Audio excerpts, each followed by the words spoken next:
മലയാള ദിനപത്രങ്ങളിൽ പ്രചാരത്തിൽ വളർച്ച നേടിയ ഏക പത്രമായി ദേശാഭിമാനി.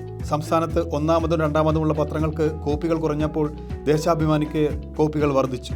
പ്രചാരത്തിൽ ഒന്നാമതുള്ള പത്രമായ മലയാള മനോരമയ്ക്ക് 1,04,015 കോപ്പികളും രണ്ടാമതുള്ള മാതൃഭൂമി ദിനപത്രത്തിന് 74,679 കോപ്പികളും കുറഞ്ഞു. ഈ കാലയളവിൽ ദേശാഭിമാനിക്ക് 17,417 കോപ്പികൾ വർദ്ധിച്ചെന്ന് audit bureau of circulations report വ്യക്തമാക്കുന്നു. രാജ്യത്തെ പത്രമാധ്യമങ്ങളുടെ പ്രചാരം കണക്കാക്കുന്ന ആധികാരിക സ്ഥാപനമാണ് ABC.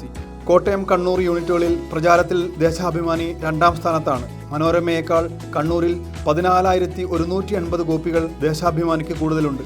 കോട്ടയത്ത് മാതൃഭൂമിയേക്കാൾ 24,000-ഓളം കോപ്പികൾ ദേശാഭിമാനിക്ക് കൂടുതലുണ്ട്. കോവിഡ് ഇടവേളയ്ക്ക് ശേഷം ABC 2022 നടത്തിയ കണക്കെടുപ്പിലും മലയാള ദിനപത്രങ്ങളിൽ വളർച്ച രേഖപ്പെടുത്തിയത് ദേശാഭിമാനി മാത്രമായിരുന്നു.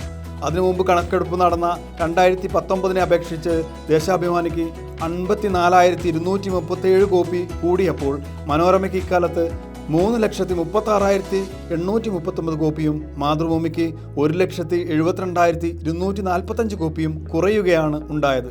2022 സെപ്റ്റംബറിലും 2023 മെയ്യിലും പുറത്തു വന്ന ABC റിപ്പോർട്ടുകൾ പ്രകാരം കോട്ടയത്തും കണ്ണൂരിലും പ്രചാരണത്തിൽ ദേശാഭിമാനി രണ്ടാമതുണ്ട്.